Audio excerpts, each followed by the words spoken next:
Okay. All right. Thank you. We're here with Dr. Hector Aguilar, the Dean of Continuing Education at Austin Community College. Hector, describe the learning and development function in the Continuing Education Division at the college. What's its structure and its purpose and its size? So the purpose of the Continuing Education Division at Austin Community College is to change people's lives by training them, educating them so that they can get a job, a better job, and be able to go up the ladder in society. We offer about somewhere between 100 and 150 short industry certification programs in IT, healthcare, business, engineering, trades, education, and a number of other areas. We offer these programs to the general community so that they, as I said, to improve their lives. And we have a structure of about 50, a staff of about 50 and about 400 instructors that teach all of these courses. And we also offer customized training for the companies in our region that we serve. In that area, we train employees so that they become also more productive by becoming more efficient and effective, and therefore making their companies more profitable. And so they grow, they hire more people, and it basically sustains our strong local and Texas economy. So our purpose overall is to help the people in our region get a better life.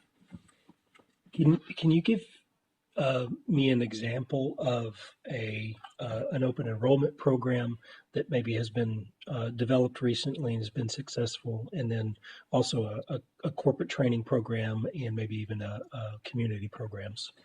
So one of many examples would be like in the IT area, which we have more than 30 short industry certification programs. One that we just started is a software developer program that is 6 months long. It meets in the evenings for obviously for people that work. They're underemployed. Some of them are actually unemployed, but they have the opportunity to do this program during the evenings. And at the end of the program, they can then apply for multiple jobs in our region. There's a lot of companies that are offering jobs for people with these high technical skills. We just started talking about developing this program a few months ago. And here we are just a few months later, and we have 12 students enrolled. And this program will end in a few months, and most of those students will have a job. Why is this program, this programmer training, this particular program important? It's important because there are so many companies in Central Texas that are in the IT space. These companies complain to the chambers, economic development board, cities, and us, the schools, that they cannot find the people with those skills to be able to do those functions. Though we have 40,000 people unemployed in the Austin area, about 44,000 people unemployed, there are almost 40,000 openings right now, but the skill sets that these companies need and the skill sets that the people that are unemployed have do not match. So our contribution to this problem is to train people without those skills, to have those skills, and to help them connect to these companies that need people with those skills. So in addition to offering a flexible program, and in some cases helping with tuition to pay for some of the expenses of these programs, we also, because we are a public entity that's tax supported, meaning taxpayers pay for us, that we own our buildings, we don't pay taxes, we are able to develop and offer these programs at a very reduced price. So in the case of this program, as in other programs that we have, our average cost is somewhere between 1/4 and 1/5 of what other providers in the region charge. So we're able to offer high quality, flexible programs throughout the region at a very reduced price so that everybody, or not everybody, but a lot of people have this option of getting training.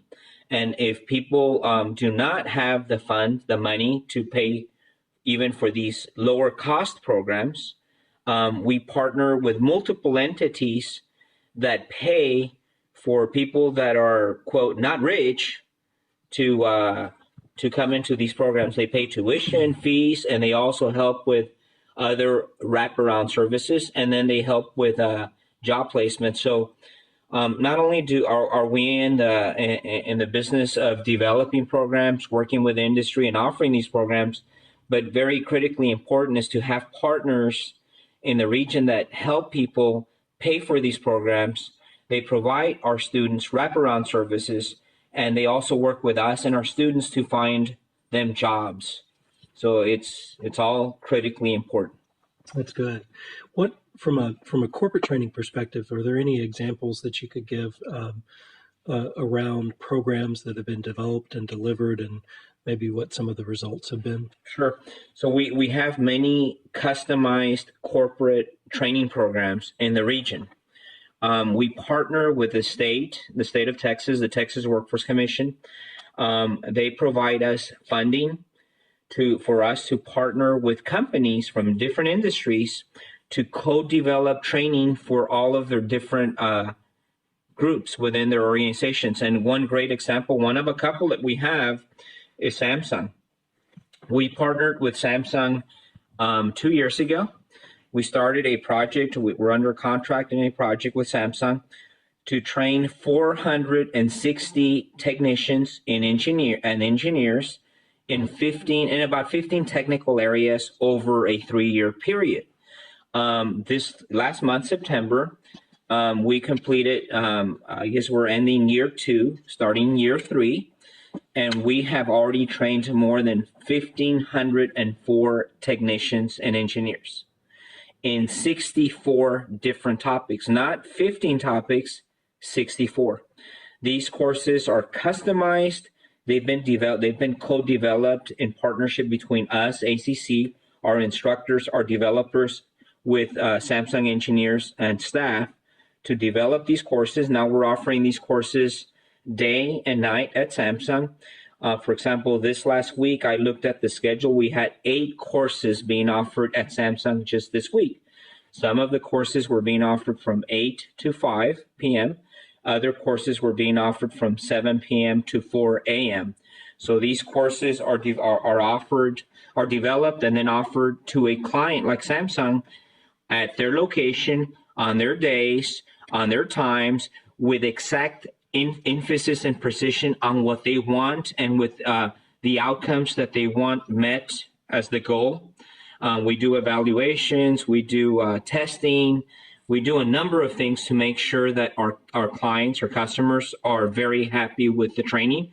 And by partnering with the state of Texas, this training is offered to Samsung and others virtually for free. So if you're not from Texas, come on over. We're the great country of Texas. We have a lot to offer in this awesome program.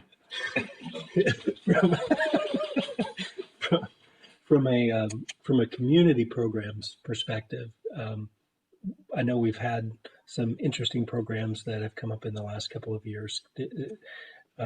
Maybe tell us a little bit about sustainable agriculture and what that program looks like today. So, I missed the first part. Community programs in sustainable ag. Okay, so within the community, the continuing education division of Austin Community College, we have 3 large areas. One is workforce, which is 150 short industry workforce focused certification programs, like was mentioned earlier. The second area is corporate customized training, which is the training we do for incumbent existing employees at companies that we just discussed. And the third area is called community programs. Community programs is an area within CE that is focused in offering offering fun courses to the community.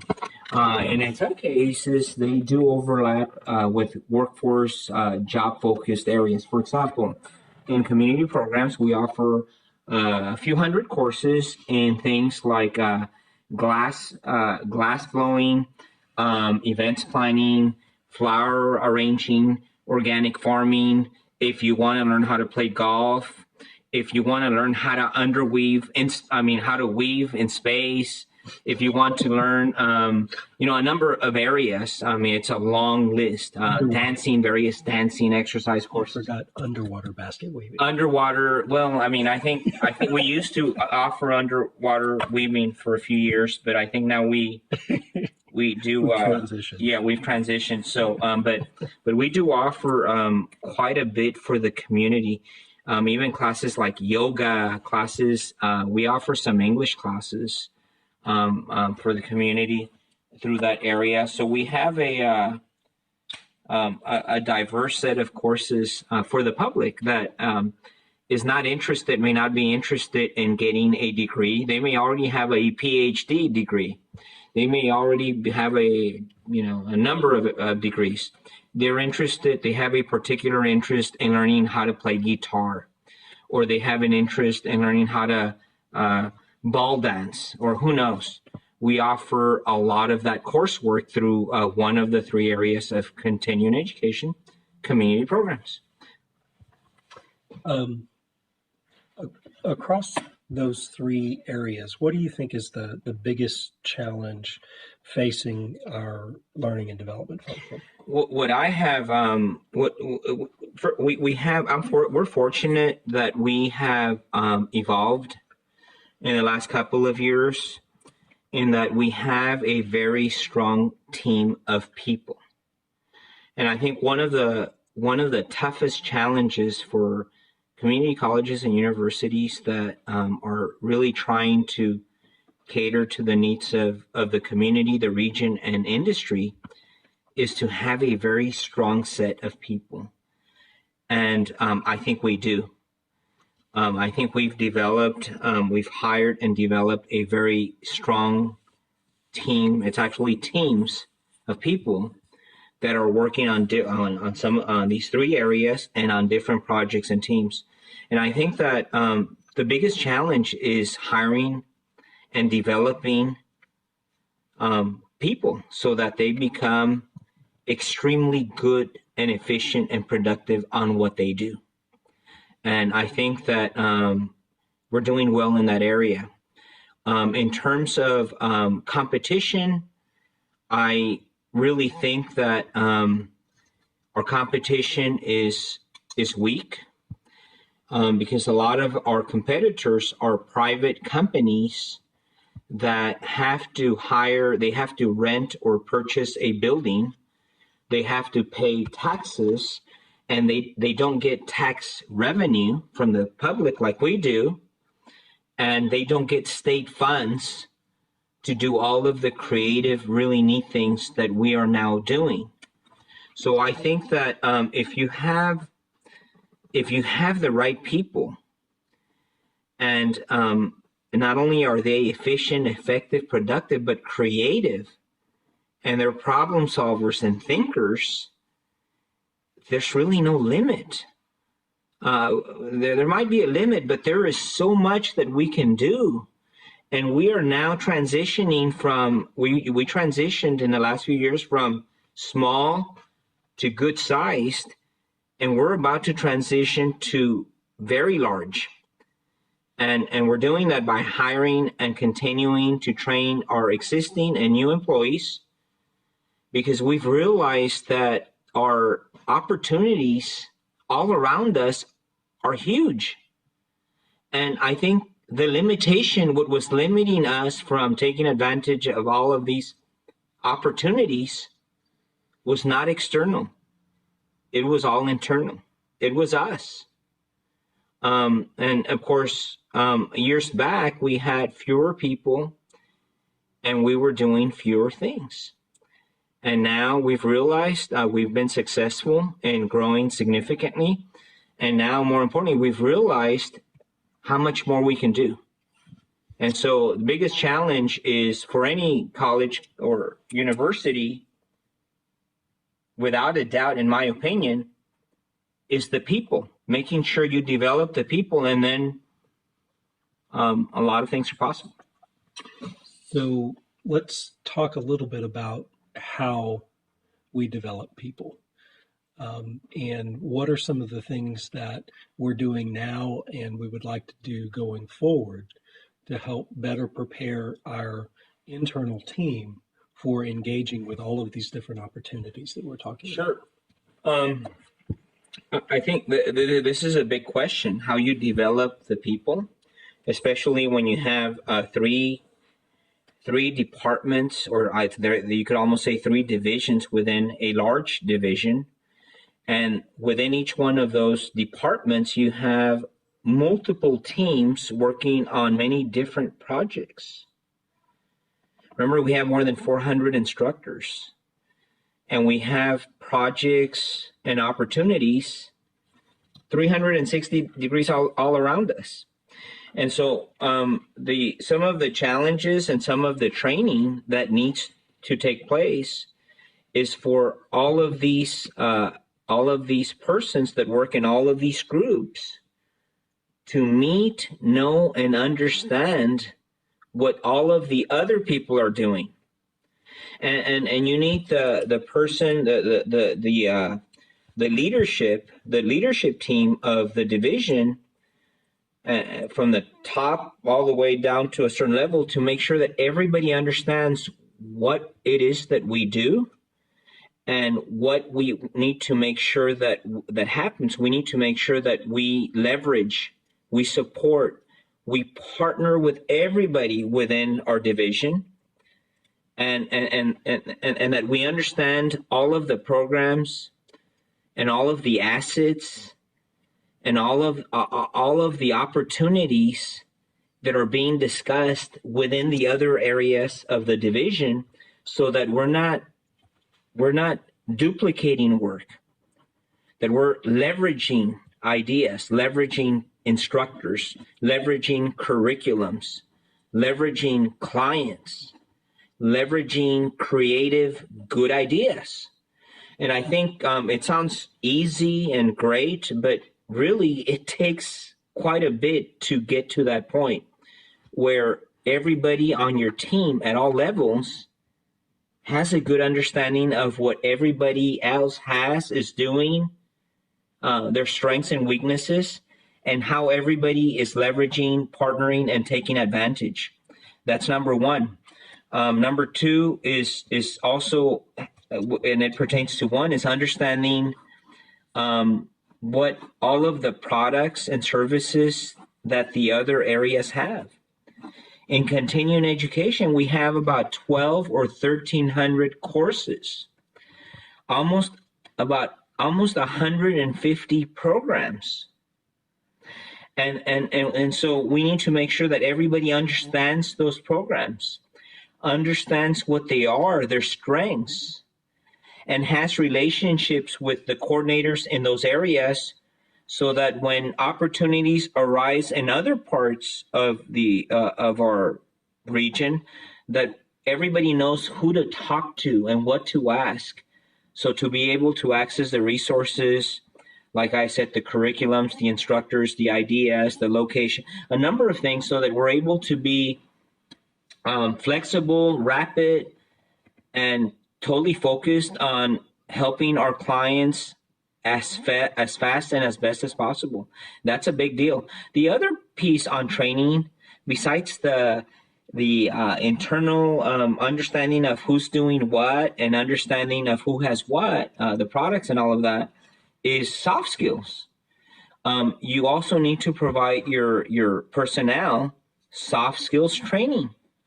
And that goes from the person at the very bottom and the person that's on the front with the student, all the way to the person on the very top and everybody in between.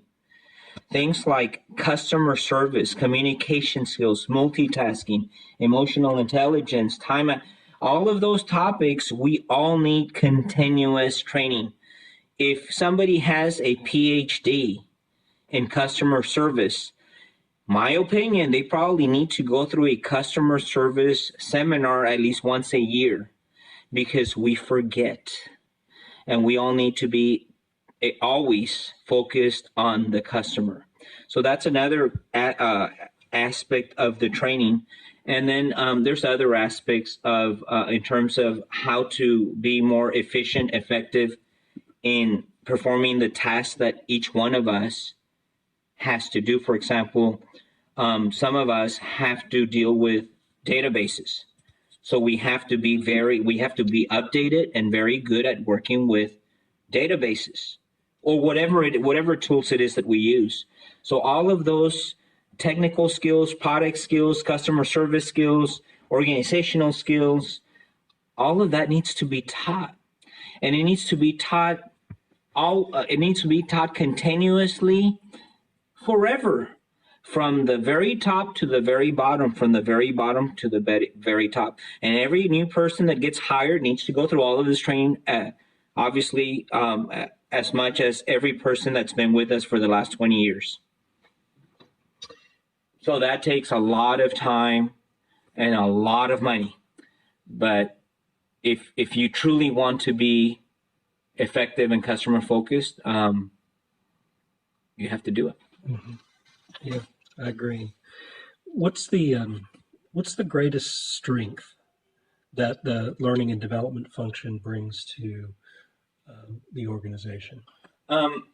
If you have people that are in real quick, I was kind of thinking about from both an internal perspective and an external perspective. So from an internal perspective, what strengths do we have that can benefit the organization, and then from an external perspective. So I mean, I maybe think about it from both perspectives. Well, from an external perspective, if you have people that are continuously trained on the technical products and services that we offer, customer service, and the technical aspects of what they do, and there's some creativity, innovation, then you're able to grow from a 4 to a 9. And not only you're able to grow in size and projects and revenue, but you're able to grow your internal capacity, meaning you're able to grow the number of courses that you develop that now we own as an institution. We're able to grow the number of instructors that we hire and train, so that the level of training and the quality of training is exceptional. You're able to grow the equipment, the training equipment, the facilities, especially the equipment that you need to train a number of courses, especially in the technical, manufacturing, IT area, biotech, medical areas. You're able to grow in how we do things. Over time, your people are able to come up with creative ideas and more efficient processes to be able to do things, to be able to do more things, and to do them much better, and focused on our customers, which are our students, and also companies and organizations that we deal with. So externally, the companies benefit, individuals that live in our region that need help benefit, the cities that we support benefit, the economy, the local and regional economy and the state economy benefits tremendously. So all of the players external, which they are the ones that are paying the taxes to support us, they all benefit. And there's a multiplier effect that is calculated, that shows how important this is. Now internally, employees become more efficient, more effective, more productive. But also, if you treat them well and you respect them, and you care for them, um, they're going to care for you. They're going to do things not only because they believe in the mission of what we do, which is helping people get a better life, but they're going to do things for the college and for us as individuals. And they're going to do those functions. They're going to go out of their way and be creative, efficient, effective, and they're going to do it happily because they're going to be happy employees. It's a fine line for us to figure out how we treat our employees and how productive we want them to be. There is a threshold. We want to make sure that we do a lot, but we want to make sure that our employees are happy, that our employees are taken care of, that our employees feel that they're that we support them, that we care for them. And sometimes sometimes we're working on 30, 40 different projects and we forget. And we need to stop and think and maybe take two, 3 steps back, and that's okay. And make sure that our employees are happy and that our team stays happy and sustainable. Because one extreme could be to make an organization that is super duper efficient, effective, productive, and then everybody's dying of a heart attack and or quitting. We do not want that. There is a balance.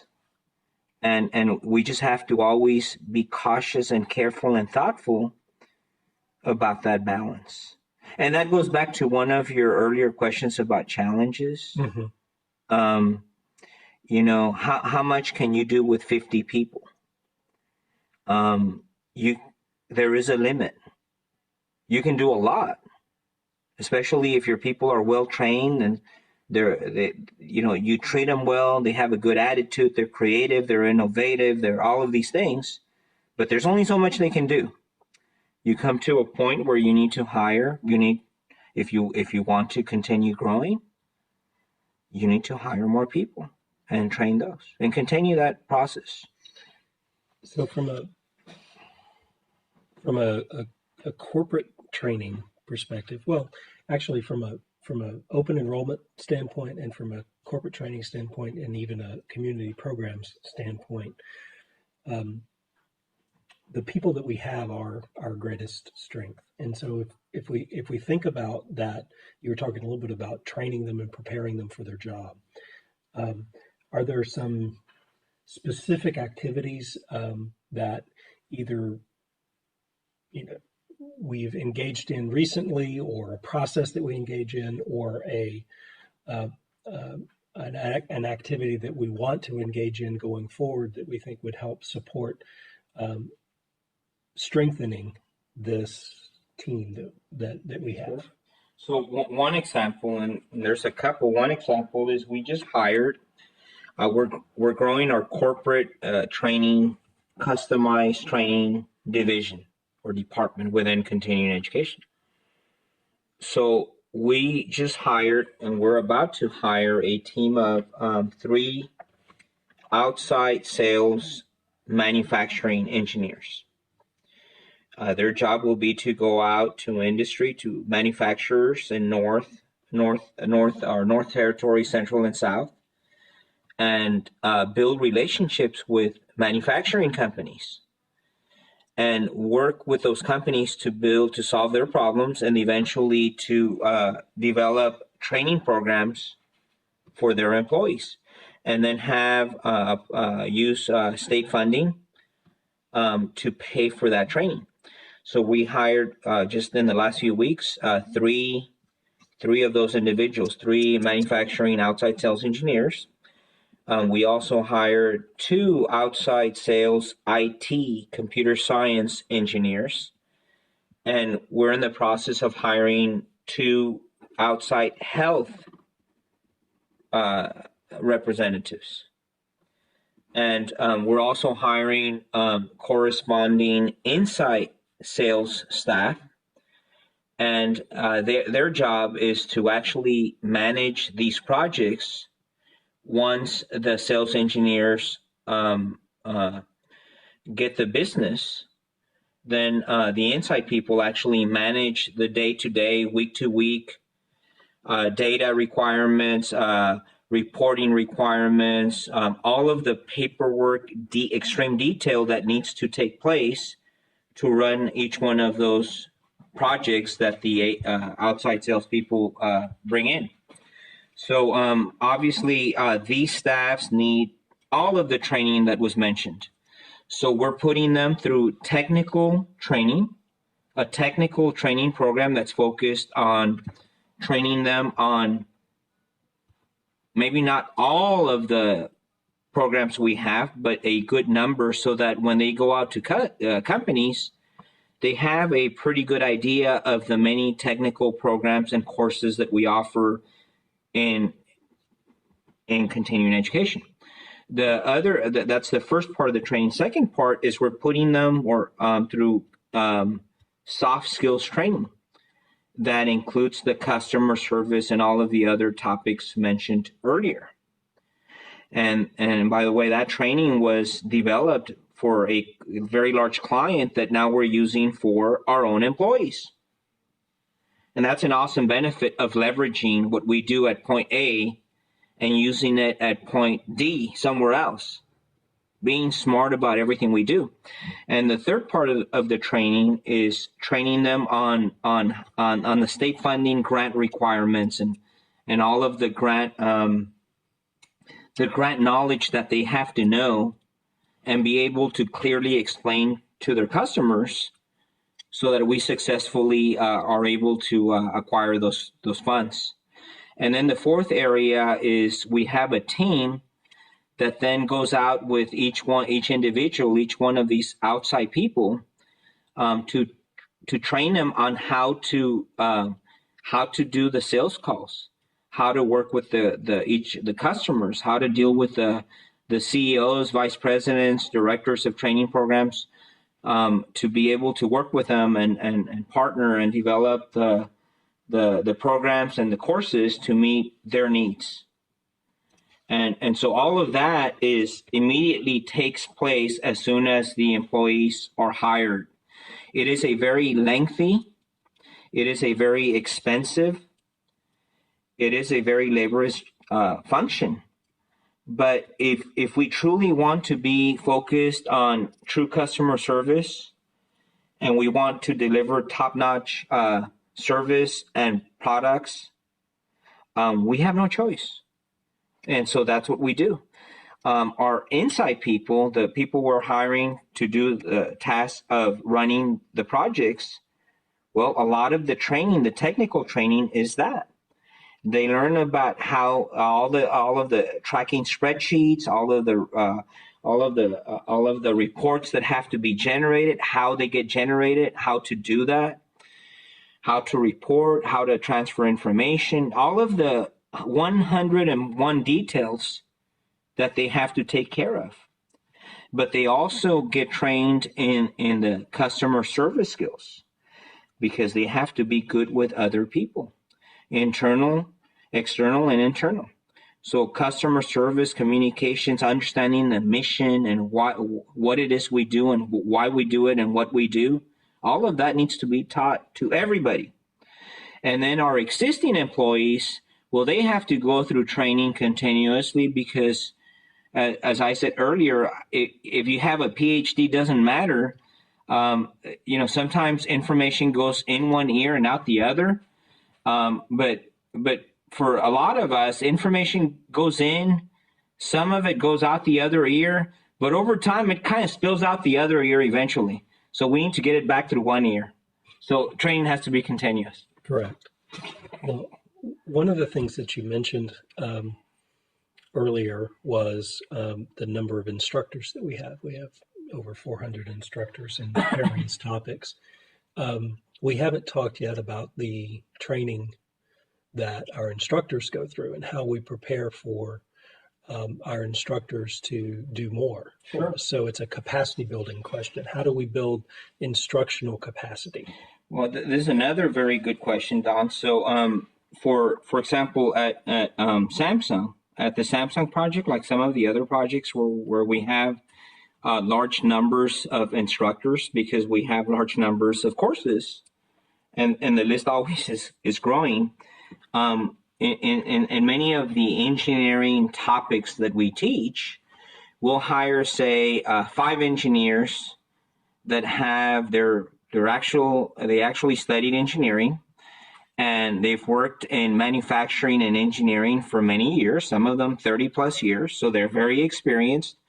But when we ask them to teach a class like pneumatics, hydraulics, whatever, they may not be that good for a number of reasons. One, it's a specialization. So we put these instructors, we hire them, and we tell them we have experts that teach these courses, so we're gonna pay you to sit in these courses 3 times. And your job, it's only one thing: to learn as much as you can learn during those 3 times you take this same course. And at the end of the 3rd course, we ask them, hey, are you ready to go solo? And most of the time, the new instructors say, I'm excited, I'm ready, I think I'm going to do a great job.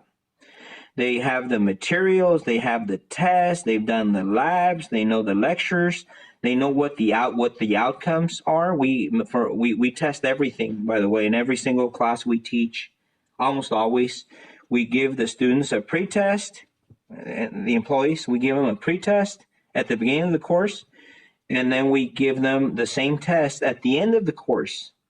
And if the average of the pre-test and the post-test was the same, we wasted everybody's time, and we should fire ourselves out of that business.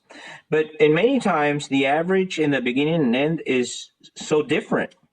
And companies really appreciate that. And our instructors understand what our goals are for the end. They understand that in many tests, students score a 25 average in the beginning, and by the end of the test, we expect an 85 or so. And it doesn't matter who teaches the class, we have the same expectations. We want the same outcomes. We want the same everything. So that's why we put the instructors through this internal training program where they sit in from the expert 3 times before they get certified to teach a course. So during that time, they learn actually 2 things. They learn the technical aspects of the course. They learn the material very well, but they also get coached. They learn and they get coached, and we talk about teaching. So it's not just about being an expert in the topic, but it's about also being an exceptional teacher. And so we want to make sure that our instructors are very good on the technical, on the content. They know it very well, the same as everybody, and that they can teach it exceptionally well. So we put them through these three, that we have them take the course 3 times. And again, that takes a lot of time and a lot of money. And I know that a lot of organizations do not dare do that, or maybe they haven't even thought of doing that. And if they heard of doing that, they don't do it because they say, oh, it's too expensive. Oh, we can't do that. Well, if you're in the business of really supporting industry, where some of the employees are not, you're not training them to get that job. Some of them have been there 25, 30 years. You're training them at the next level that they want to go into. You have to do this to reach that quality level. So I have one last question for you. And it's kind of a big question. It's a thought question for you. In it's important in for a lot of different reasons for both of us, actually, right? Um, if you had unlimited resources to make the learning and development function do excellent work for our organization, what would you do? With unlimited resources, what would you do? What would be the priorities? What would be the focus areas? Well, if we had unlimited resources, Dream big. yeah. Yeah. Everybody gets a $1 million pay raise. Hey, No. that'd be awesome. Every student gets a $1 million bonus when they finish.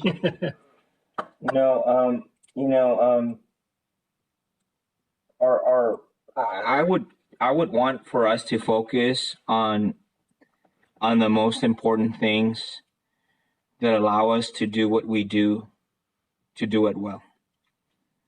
And it's a lot of what we've already talked about. I would invest even more. We would invest even more heavily on our people. Not just to, to be more efficient, effective, happier. I would also, one thing that we skipped was training and opportunities for everybody to be able to grow and go up the ladder. For them to do a good job, to be creative, innovative, to be focused on the customer and the student, but also for them personally to be able to be happy and to go up the ladder within our organization to offer realistic opportunities for growth. And I know that sometimes that's very difficult, because especially if we live in systems that look like a pyramid, where maybe that's not really the case at ACC, because we're pretty large, but sometimes you have organizations that look like a pyramid, and for you to go up the ladder to the next level, ambulance has to show up and take somebody away. Right. And that's no good. So you have to get creative and see how people could get promoted, be given more responsibilities that they want, that will make them happier, and that will be beneficial to the whole team and to our customers. So more money would be spent on our people, without a doubt. Also, money would be spent to build more internal capacity.